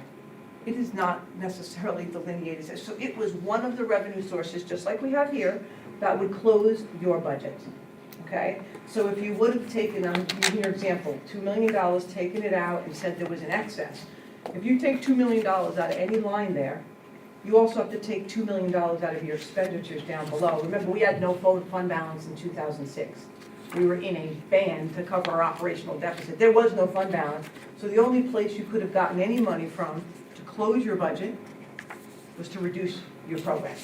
Like, I get that, right? So the money was probably used, and I'm sorry, I don't take enough time, but I'm not really, yeah, I think, so your assumption is that the excess $2 million was backfilled to eliminate the deficit in the reserves. It was a general revenue for the district with not tagging it specifically to the debt service. They just used it to balance their revenues and their expenditures for the year. And is there a paper trail to show that, right? That was the conscious effort to say, we're taking this excess money and we're putting it, I mean, do we see paperwork and transfers and audit reports or whatever that show that, or have we just not got, I mean, that's gotta be a lot of paperwork from a long time ago. So I don't expect you to have that in a file cabinet somewhere. No, I don't think it really exists in that format that you're describing it, because when you see, there's no direct alignment between your building aid and your debt service payments in general. So that leads to another point that I think is really important. So basically, when the building aid comes in, it doesn't tell us this is for your debt payments on the bond, it's just one number. So so it would be unfair to assume that a business official or somebody in your seat would be able to say, oh, we're getting excess here because this was financed for 20 years when we're getting payments for 15. Yeah, remember, you also get building aid for non-bonded capital work that you do. So Sure. building aid is not just for the projects that are part of the bond, they're part of anything. We just did windows at Kramer and Frank P. Long, and you get building aid for more than just what your bonded projects were. So have we recreated some of that? Because hindsight is 20/20. You go to the state, you say which projects ran in this time frame, 2005 to 2010. They were able to go to the archives, they give it to us, we were able to recreate it. But at that time, the further you get away from it, the less likely you were to really look back and say what happened in '05 related to now I'm in 2020. You're less likely to do that. The closer they were to it, I'm sure they were having conversations. I can't say I know for sure, actually. I would assume that somebody in my position would have conversations with the state, what aid's gonna start coming in on these building projects. Yeah. I'm sure that probably, is something you would be doing, especially when you're in the thick of $110 million in construction back then. But I don't know, there's no document, your auditors don't look whether or not your aid is aligned toward your debt service payments. And in speaking with bond counsel, to this day, many districts decide still to go out for 20-year bonds, even though the aid is 15 years. Some of our problem is the size of the work we were doing, the volume. Yeah. The size was grand. And the size being grand means if you were misaligned to the tune of $100,000 in building aid, it's something that your budget could absorb. It's the size of how much work we were doing. And now the roll-off is is also, that size is large too. I'm gonna yield, because I'm sure there's other people that want to speak, but I do think this here in this conversation is where we uncover how we really got here. And it's not to say, I'm pointing fingers at anybody, but, but the questions in the community are, how did this go, unnoticed? And I think what I'm hearing from you in the last portion of your statement is, and we've had turnover since this bond started in 2005, I think we figured out it's been 7 people in your seat. I think it's, if I'm hearing you correctly, it's really not, it shouldn't really be expected for somebody who came in 4 people down the road to have been able to decipher that based on the information we get from the state on our budget. Is that fair to say? I would say that's fair to say. Because I had a different impression a week or 2 ago than I do now, and I think it's important because, and I know, like Ms. Felice mentioned, being invited to speak on this issue at the Miramar Civic Association, I think that's what people want to know. I think right now there's a lot of angst and a lot of people asking, well, how did we get here? And we're hearing from people who were here back then in defense, and we're hearing, from different people about what was going on and what should happen. I think somewhere through all this process, we really need to come to an understanding of what did happen, not to point blame, but to really learn going forward so this doesn't happen again. And my biggest fear is that another board sits where we are in 10 years, 15 years, or whenever. So I guess that's where all these questions come from. It's not about looking to blame, And the bonds but. weren't an isolated issue going on for time. Historically, if we teach our kids in history, what was going on at that time were fiscal strains on the district. There's no doubt, the facts are such, in multiple years of audits, in multiple years of state oversight, the state issuing report after report for years, there was fiscal strain on the district. Whatever that translates to, we can't translate that into intent, but the facts are such that when it came time to borrow money, they made a specific decision, whatever that was. And on top of this mismatch of the bond payment schedule and the receipt of state aid, the district was also dealing with the fact that they were in the negative column back in 2005 with absolutely no reserves, and they'd made a borrowing plan for that. So. And that happened in the exact same 5 years that they took out the 4 bonds. They were the exact aligned 5 years. So the operational deficit occurred in '05. They took out the borrowing to cover that in '06. And they didn't pay that off till 2010. And that's exactly when the 4 bonds were taken out, from 2006 to 2010. So they were, just the I'm sure there were strains at that time. You just have to imagine, I just have to read financial statements at the time to know what was going on then, whether I was here or not. Looking backwards, they were in fiscal stress. So, is it reasonable to say, though, that they did that by design to close the gap? I can't say what their intent was. I wasn't here then, and I don't know what their intent was. I can only say that what happened was they took the bonds out for 20 years. And it did close the gap. And it produced revenue in excess of the debt service. It produced revenue for 15 years that the state paid us. I appreciate hearing the facts because I think it's the facts that we need in order to help us make a decision when we start looking at the long-range plan.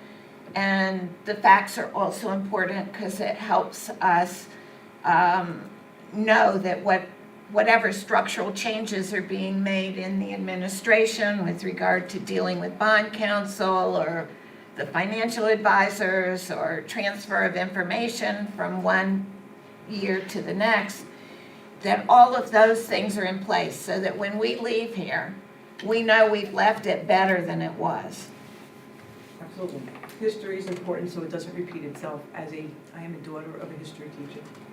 I will say that. I just have one more comment, if I could, please.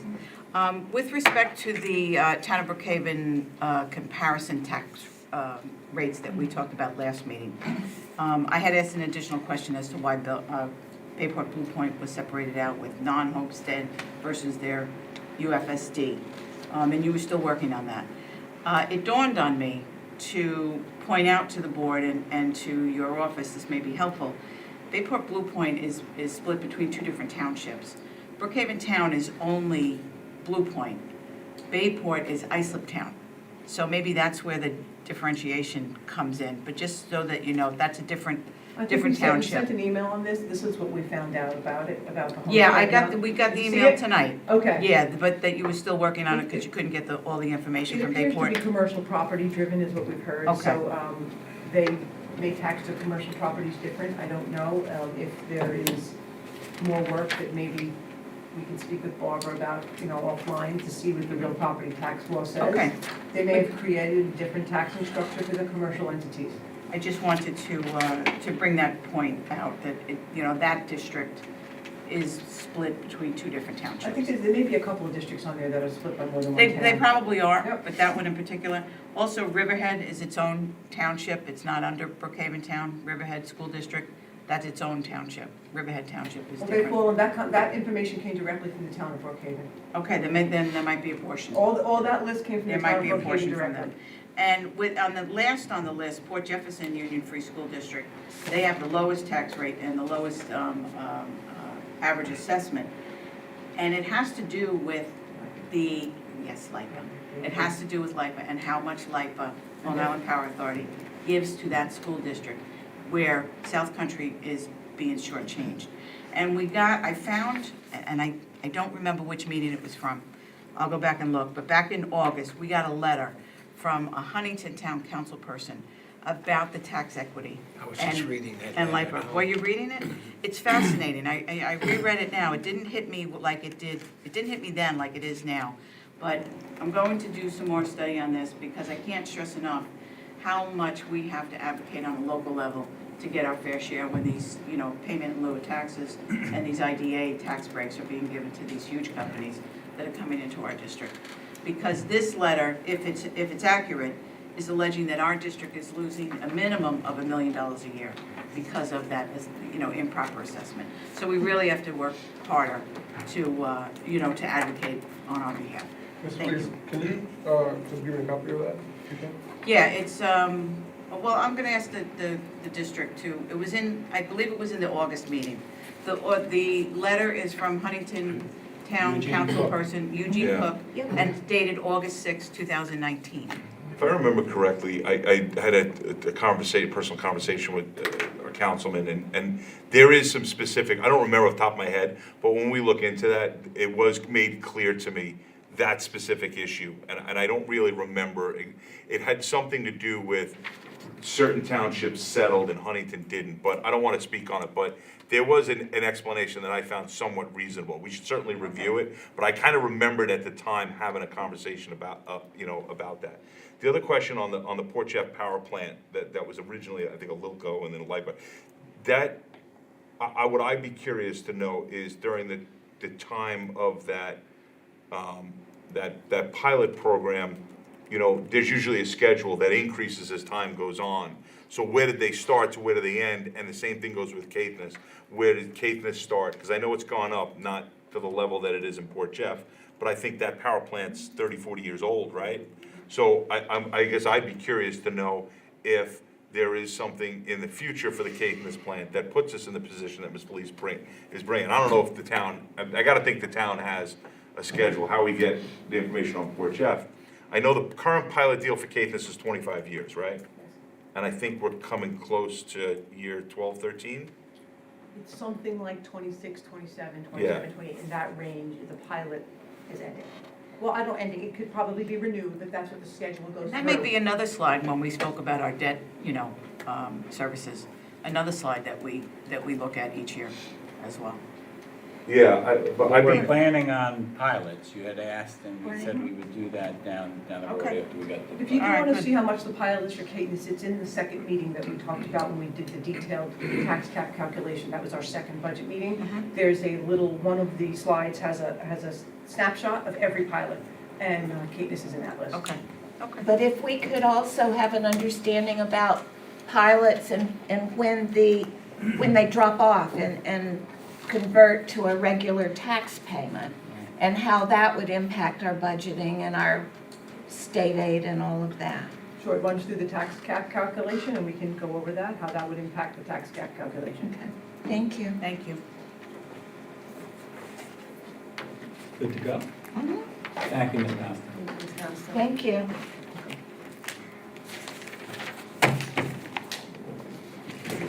And moving on to our next item, for discussion into revision and second reading, second or third reading of Board Policy 3170, correspondence to school board. This policy has been further revised at the request of the board at our February 2nd meeting.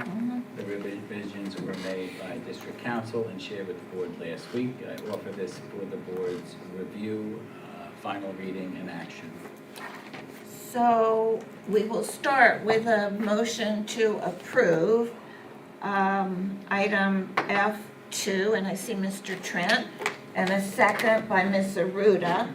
And now ours, is there, are there any amendments to the policy? Mr. Trent? Yes, I'd like to make an amendment to add as appropriate at the end of the first paragraph. In the first paragraph, okay. There is a motion to amend to add the words as appropriate at the end of the sentence that is at the end of the first paragraph. Is there a second for that? I'll second the A motion. second by Ms. Felice. Any questions or discussion about that amendment?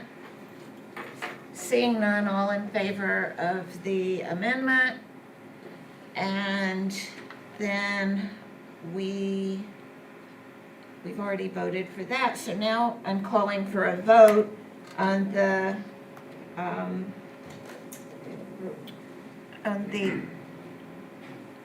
let's see, I call for a vote to amend, but we already did it. In favor, then I'll state the ayes have it, the amendment is adopted. The question is now on the main motion to actually adopt 3170 as amended.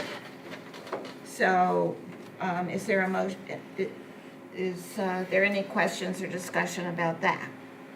Seeing none, all in favor, the motion is now approved.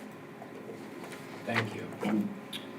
And the final item this evening is with regard to the mass guidance. I apologize, I added this this morning. As the board knows, we received guidance yesterday evening. It was much anticipated, but in brief, the summary beginning today, the wearing of masks, face-to-face coverings or masks are optional in our schools and school buses. The new guidance also indicates a required item for some strongly recommended items. The required item is in all settings. Masking continues to be required upon the return from isolation during days 6 through 10 after COVID-19 infection.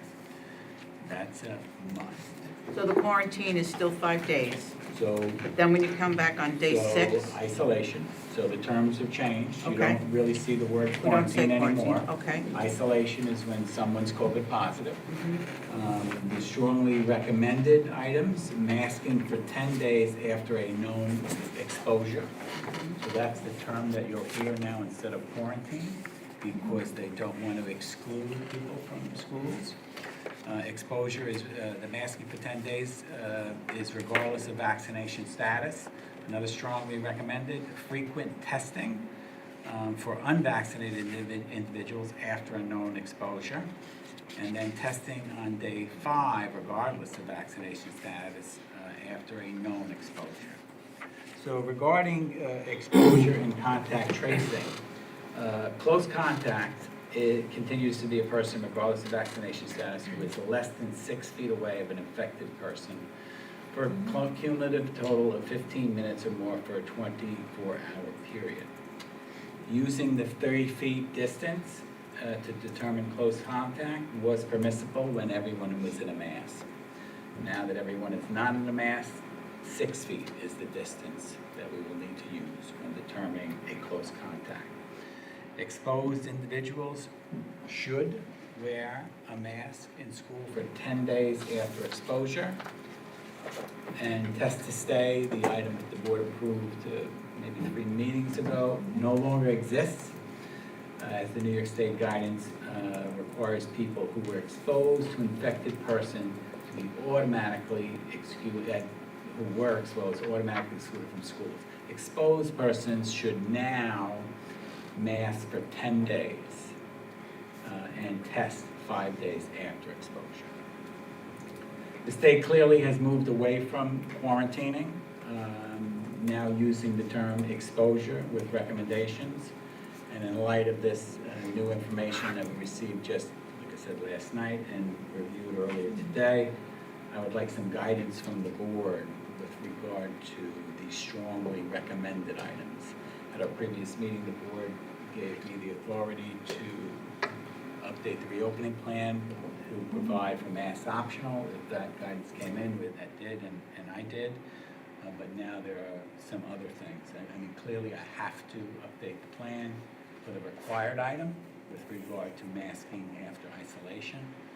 But what the board has within their power is to enforce the stronger recommendation.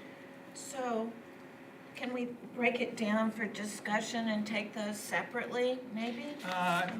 Sure. Because what I'm thinking is, there's the required masking after isolation for 10 days. No choice. No choice. That's a must. And so, but the other is for exposed people and what is highly recommended. What is strongly recommended. Strongly recommended. For exposed people. I will tell you, I was on a call with Eastern Suffolk Soups this afternoon, and not one had indicated they felt their board were going to enforce strongly recommended.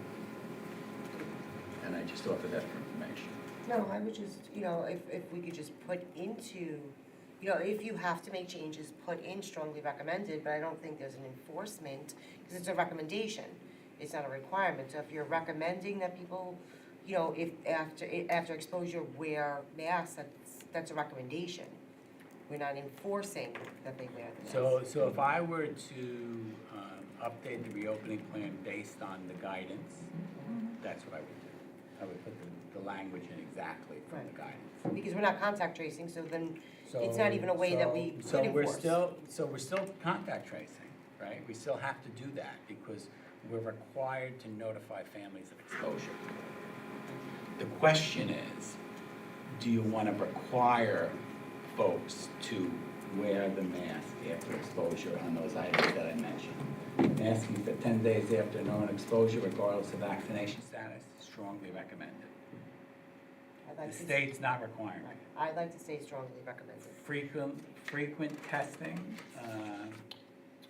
for unvaccinated individuals after any known exposure, strongly recommended. And then testing on day 5, regardless of status, after a known exposure. Well, you have I plenty of think I mentioned- tests. Pardon? You have plenty of tests. Is We the have school- plenty of tests. When are they gonna expire? That is not, that is not. What's an the issue. expiration Can I date go on for this? it? You get I a mean, test, listen, you get a test. We've already discussed this afternoon with the principals that, when we have a known exposure, we're gonna contact the parents and send the kid home. Whoa, hold on. You just said you're gonna send a kid home for exposure? No, we're gonna send a kid Kid home. home. A kid? Oh, they For said the kid. I thought you said kid. I didn't say kid. It sounded like kid, right? I was like, no. Okay, thank you. So, and to go a step further, the 2 districts that actually, and I'm not recommending this, I just thought the board may be interested in it.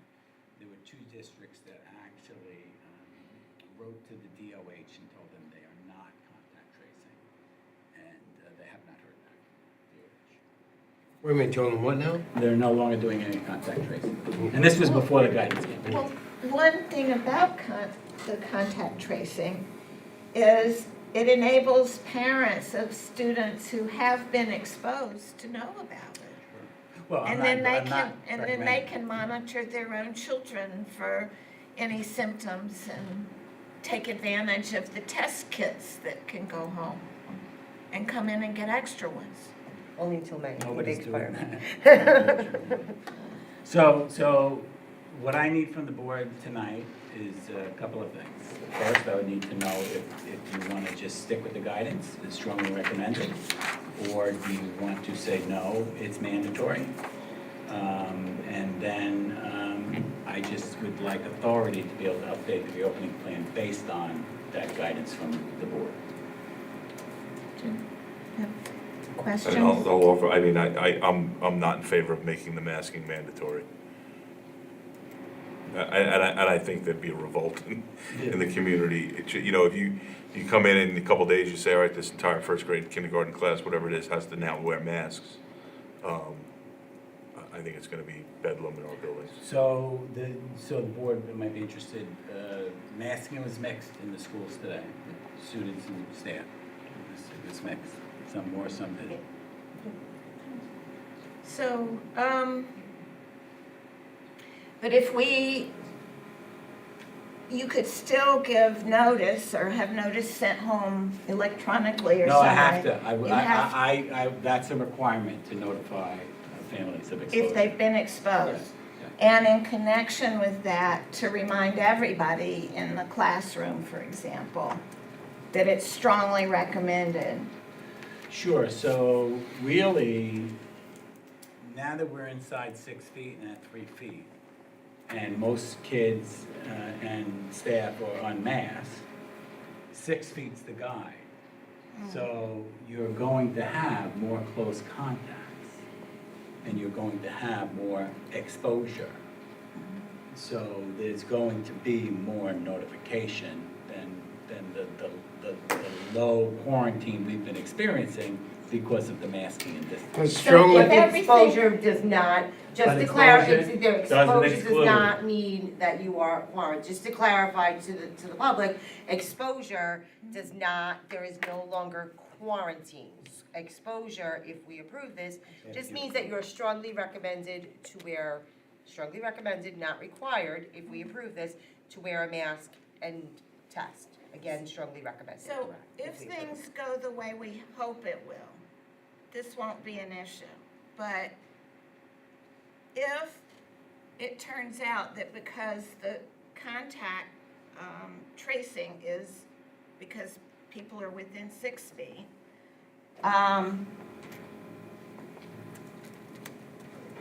what if we end up with too many people being out, including too much staff? Well, the only, Or they would only have to Only if they were mask, they positive. would not have to be out of the classroom unless they actually got sick. right, the Okay. only reason you have to be out now is if you are infected, and it's for 5 days. So, I was looking at the stress on staffing Oh, that- and yeah, just getting your sense of whether you'd be able to keep the classroom staffed. The stress will be on administration with the contact tracing. That's where the stress will be. I don't anticipate any additional challenges with staff. That's my point with the contact tracing, I guess where my frustration is, and I can kind of empathize with the two districts who wrote the DOH, right? I kind of get it, right? The DOH, the county's now said, this is your problem, we can't do it, so you do it, and even when you do it, anybody who's been COVID positive or have been exposed, you don't even hear from the county anymore. So when you say we're contact tracing, we're still required to report those close contacts and positives to the county, or only to the families? That's not clear about the county report. Because That's not in the guidance. because that's kind of part of my issue, right, is that if we're notifying parents, hey, heads up, your kid was near somebody, I get it, I'm fine. Parents can then make the decision within the regulations and the guidelines as to what they should or supposed to do. But, you know, if you're quarantined and stuff like that, everybody get that letter from DOH? I mean, it's kind of a scary legal document that talks about, you know, fines and penalties if you break quarantine and things like that. So I have a problem with. Well, this is different, Hiram. Well, that's why I'm asking the Right. question, Basically so you says, know that, so yeah. that's my You know, point. So if we it's- don't not have to right. deal with the county, then I'd be fine with it, but. There is no Strongly more recommended, but quarantine, not so enforceable, right? fine. It's not in the guidance that we have to report to DOH anymore. Okay, that's, But it's I don't very want to say interesting. we don't have to do it Yeah, because. 'cause you don't really know for 2 days sure. later, we're gonna get something. Yeah, I also wonder, how whatever's gonna happen with that lawsuit impacts what happens going forward with these strong, I wonder if that's why it's strongly recommended and not required. Yeah, I don't know, Because I think there's probably more to come that's gonna be impactful if whatever happens with that lawsuit, but whatever. But I would be in favor of that wording. Strongly? Strong, yeah. I mean, it's not even a matter of interpretation, it's clear. But it doesn't say you have to do it. I'm in the same camp as Yeah, Mr. Parker. I agree. Yeah, I stated my opinion in the And beginning. Yeah. I agree with that, but I think it is important that, you know, the information that's provided here be considered an educable moment and disseminated to the classrooms. So then is the resolution on the agenda acceptable to the board? It's similar to the last one. The Board of Education hereby authorizes the superintendent to modify the reopening plan to reflect new masking and testing guidance. Is there a motion to approve the recommended action? Yeah. Mr. Puccini, Ms. Aruda, second. Any more questions or I do have a discussion? quick question. This resolution is specific to masking and testing, but we just talked about quarantine and Yes, isolation, things so like that. the So should the guidance- wording be a The little guidance different? came in as masking and testing, and the testing is the piece that's recommended. Okay, that's fine. Right. As long as it covers us, for you to make the changes on everything we just talked about, I'm fine. Yeah, I believe it does, Okay. and if it doesn't, I'll come back. So we're approving the mandatory guidance or the? We're approving, updating the reopening plan to reflect the new guidance. So if I feel like we should enforce that mask Then issue. you don't want to approve the motion. Okay. You're saying you want masks to be mandatory for exposures? Yes. Okay. Okay, we did the motion and the second and discussion and questions, so all in favor of approving the recommended action. There are 5 in favor, any noes? One no. Okay, thank you. Moving on to curriculum items. Administration recommends approval of curriculum items reflected in schedules G1 through G2. Is there a motion to approve items G1 and G2? Ms. Felice, second by Mr. Parker. Questions or discussion? Seeing none, all in favor? It's unanimously approved. And moving on to personnel, administration recommends approval of personnel changes reflected in schedules H1 through H6. Is there a motion to approve H1 through H6? Ms. Aruda, second by Ms. Felice. Questions, discussion? Seeing none, all in favor? It's unanimously approved. And I just would like to make one announcement. The board just approved a tenure recommendation for a teaching assistant at the high school, Jeannie Sparson. Congratulations, Jeannie. And moving on to business, administration recommends approval of business items reflected in schedules I1 through I6. Is there a motion to approve items I1 through I6? Ms. Felice, second by Ms. Aruda. Questions or discussion? Seeing none, all in favor? It's unanimously approved.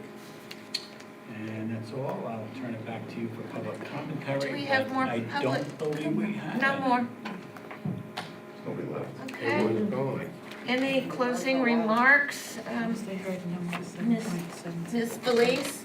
Yes, I just have one comment that I got a message that the split screen that was accommodated tonight was very well received. Oh, good. Oh, great. I didn't even, Well, I knew he was kudos. working on it, but I didn't know it was happening. Yeah, it's So it worked. Thank you. so, and we'll thank Mr. Maresca for all the work that he did to get it to work so well. Absolutely. Will that be on YouTube, Dan, so we can see what it looked like for those of us who weren't at home? Great. Okay.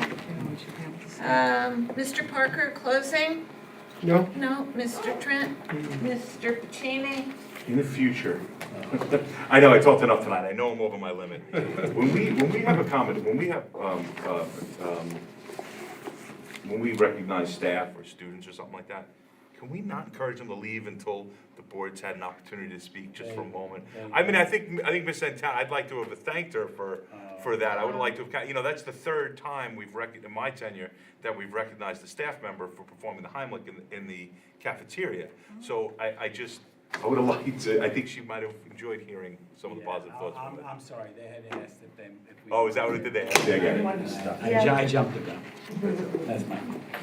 I can see how eager they were to leave. We did give her, But you can say it and they can see it on. Well, I hope they listen. and we gave her a standing ovation. We did, no, Yes, we really did. pleased about it. No, you know what, a lot of times, it just popped up tonight, because sometimes we have students here. It's nice if we all have a moment to applaud their individually and to hear from us, that's all. Ms. Rudin? Okay, with no comments, I will ask if there's an adjournment, motion. Absolutely. Mr. Trent, second by Ms. Aruda. All in favor, unanimously approved. Thank you.